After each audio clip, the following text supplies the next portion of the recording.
গাজায় থামছেই না ইসরায়েলি আগ্রাসন।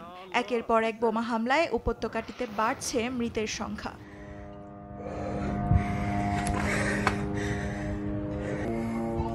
স্থানীয় সময় মঙ্গলবার গাজা সিটি, দের আল বালা সহ বিভিন্ন জায়গায় বোমা বর্ষণে প্রাণ হারায় অর্ধশতাধিক ফিলিস্তিনি।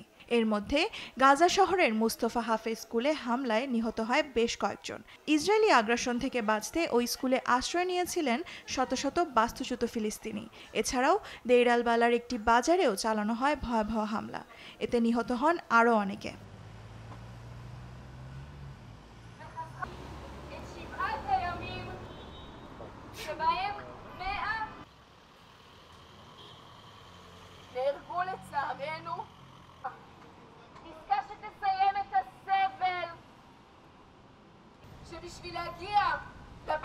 এদিকে গাজায় জিম্মিদের মুক্তির দাবিতে জেরুজালেমে বিক্ষোভ করে জিম্মি পরিবারের সদস্যরা।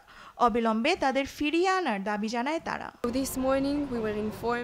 আমরা সব জিম্মিদের মুক্তি চাই, জীবিত বা মৃত, সবাইকে ফেরত চাই আমরা।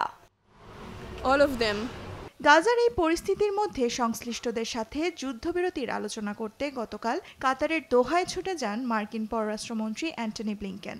যুদ্ধবিরতি নিয়ে এখনও আশাবাদী তিনি।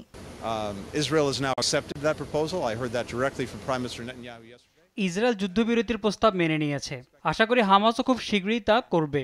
গাজার যুদ্ধবিরতি ও জিম্মি চুক্তি আমাদের এখনই সমাধান করতে হবে, কারণ যতদিন পার হচ্ছে খাবার ও চিকিৎসা না পেয়ে গাজার মানুষের জীবন ঝুঁকি আরও বাড়ছে।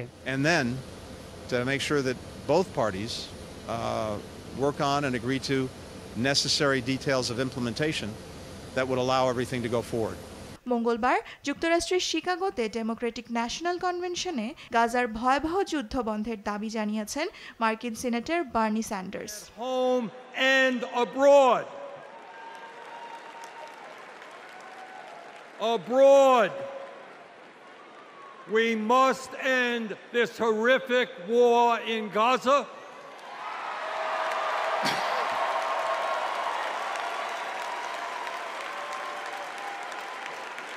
Bring home the hostages and demand an immediate ceasefire.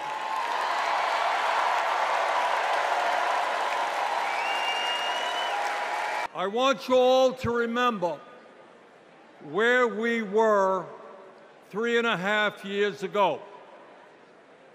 We were in the midst of the worst public health. Dewan Mubashshira Hossain, news desk, Desh TV. Thank you, President Biden.